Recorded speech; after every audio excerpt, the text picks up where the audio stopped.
Hi, I'm Nick Thomas and welcome back to HEMA at Home, bringing you British military swordsmanship on foot. Now, I have talked about attacking the leg in terms of attacking the outside versus the inside, and that's mainly how it relates to the tailor lessons that are shown in Angelo's posters and in Roworth's 3rd and 4th edition Art of Defence. But I didn't necessarily talk so much there about how to launch them. I did make it very clear how dangerous they are, and that shouldn't be understated. In fact, Roworth makes it very, very clear how dangerous they are, and does say that they're not as well suited to a real contest. What he means by that is a real fight with sharps, as they would be in a fencing scenario for sport. And that says a lot about leg shots. Leg shots absolutely have their place in a martial art, but they're so much more common when you go sportive because there's less to risk. But anyway, they are a valuable part of the system. You should be using leg strikes and you should be defending against them. Now, I did mention in the last one that in the tailor lesson, it's all about cutting to the outside, and if you want to go and check that video out for why, please do so. But in the Roworth earlier section in his manual, he does talk about cuts to the inside and the outside of the legs, so clearly they happen. It's not very surprising. We know people are going to cut both sides. And he does give some explanation as to how to launch them. Again, always saying that they're so dangerous to launch. And he does make a point about fighting people who are ignorant of the science. So, art of defense is often called a science, as well as an art. And yeah, he talks about people who are ignorant of the science.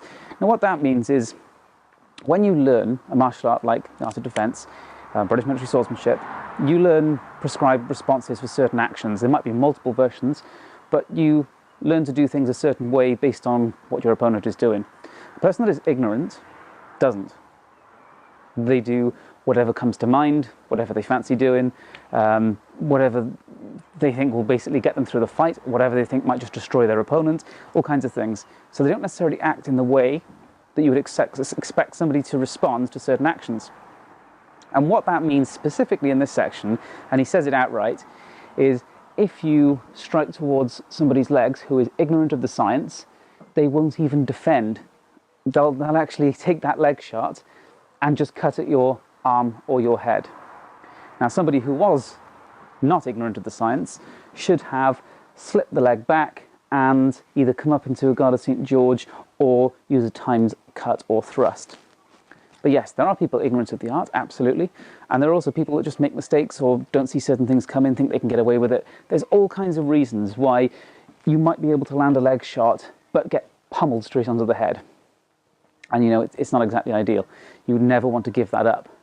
Don't ever accept a headshot just to get a leg shot. That's rubbish. And therefore, we need to find ways to safely set it up. And Roworth does say that a common way to do it is to feint towards the head. So when you launch a feint towards the head, people tend to go into a defensive position because they don't want to get hit on the head. Hopefully. Again, if they're ignorant of the science, they might just try and stab you. I've seen that happen plenty of times. I'm sure you have. So there's a big head cut coming in, and they just do this and try and stab you in the gut. That happens. We know it happened historically as well. So you can launch a feint to the head. And if you launch a feint to the head, and they do try and defend, they're going to do one of two things. One, they're going to come into Guard of St. George, which is, Roworth says is common, and we don't want that to happen, because if they do, they've both defended themselves and are primed for a heavy head cut or arm cut. Alternatively, they might come into an inside or outside guard. And the best thing for us would be if they don't move that leg at all. So the ideal situation would be if they just go to a parry and leave that leg there, as plenty of military swordsmanship styles do. That would be the ideal for us. And he does say that if they have slipped, you're going to have to go further again. Frankly, if somebody had slipped when I did a feint against them, I wouldn't carry on to a leg shot unless I had a significant reach advantage over them. So if, for example, they had a hanger and I had a spadroon, so we got quite a few extra inches of reach, I might then do that because I got that huge extra reach advantage. But against something roughly matched, if somebody slipped, I would not go in for the leg shot, no matter how far I can lunge. Right. So the ideal situation is they go into an inside or outside guard and they don't shift the leg.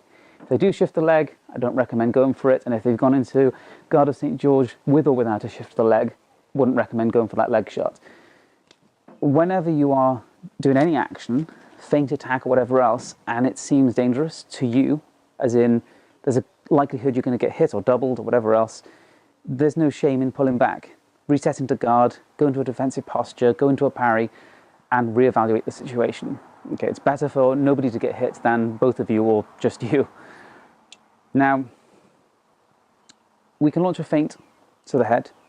If they go into a guard, they respond to our feint in the way we want them to, then we can go for the leg. There's always a risk that they will time you, which again, remember, means striking into somebody else's motion. So there's every chance that as we throw that feint to the head and then we go down to the leg, they could have made their parry and try and get to us at the same time. Maybe our recovery is not so good, all kinds of reasons. So it is a problem. And that is described as a way that we can attack the leg, but also Roworth makes it kind of clear that it's not always that likely to work, and it does have massive, massive risks.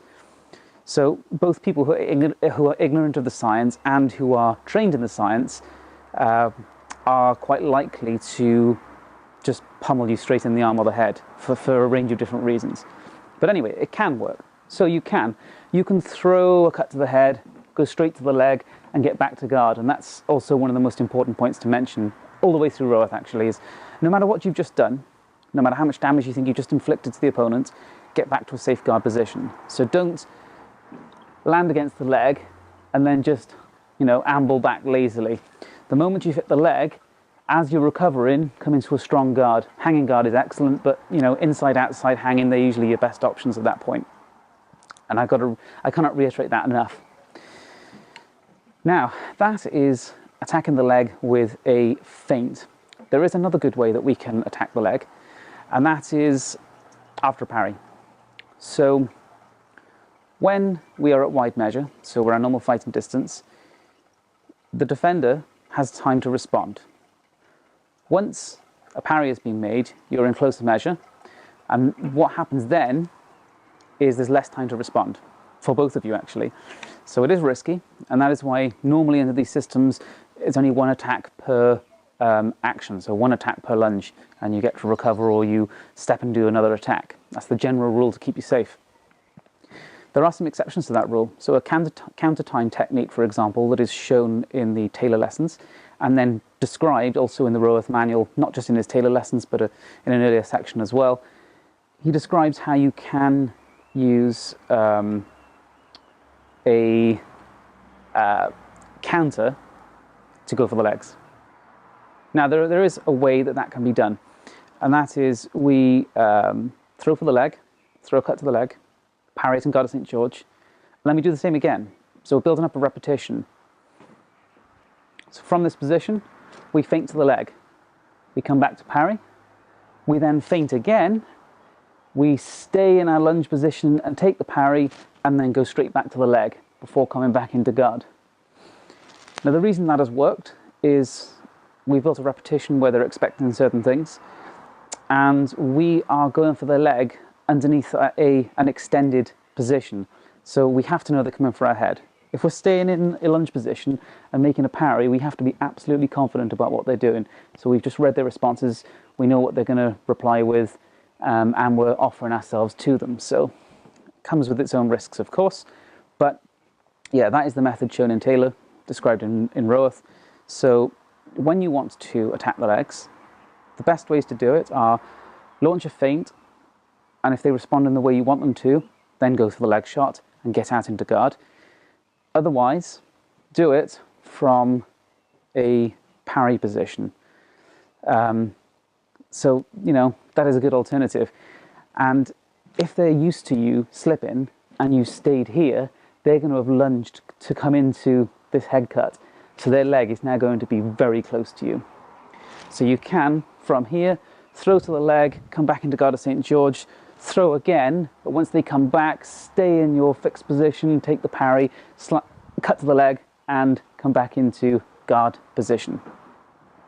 So there you have it, the two ways you can look at striking the leg. You can go inside or outside. Remember, as you talk about the advantages of going to the outside, it is a safer way to do it, slightly less powerful, but I would say there are some definitely good reasons to mostly attack to the outside of the leg, and please watch that video if you haven't. But yeah, if you want to launch leg shots, you've got to sell them with good feints, or you've got to do it from a parry position that you are safe in. And how do you know when you're safe for it? Well, you need to get a little bit used to what your opponent's doing. Doesn't mean you need to know them well, but you need to have at least a few engagements to see what kind of fighter they are, how they react, and yeah, what they do under certain circumstances. So you do need to judge that. It's not the kind of thing I would jump into a fight and just do it straight away. I think that would be very, very risky. The feint version is more my preferred way of doing it, actually. Kind of like both, but I do like doing the feint version, but it depends who I'm fighting. And Roworth does say that the going for the leg with a feint, you will get destroyed. These aren't his words, but you will get destroyed against a master of timing. So yeah, any time you try and feint with any kind of feint, doesn't matter what it is, and then you go down low, any master of timing will take your arm, take your head, chest area with a cut or thrust, and you won't even land this blow. It's not like there'll be a double and no, they'll come off better. No, their leg will be gone, so you won't be hitting it anyway, and they will hit you with something far, far worse. So there you go, that's about striking towards the leg. There's a little bit more in the Roworth manual, which I might do in another video, but I don't want to complicate things too much at this stage. That's just a good overview for you. And if you want some exercises or drills to practice this, just do some really, really simple stuff. So you're usually going to go feint one side and attack the other. So, for example, start on the inside, throw with a cut to feint, and then cut down to the leg, remembering to angle up if you require that extra bit of protection from the guard, and then come back to guard. And from the outside guard, we can throw cut one. As they respond, cut down with 6 or 4, come back to guard. Those are some simple exercises for practicing the attacks to the leg. And please do remember that when you've only got a single sword, they are always risky. They're always a risky strategy, but they can pay off and they can really annoy people as well. So have some fun with it, snipe some legs, and, you know, protect your own. Thanks for watching. Please subscribe if you haven't already.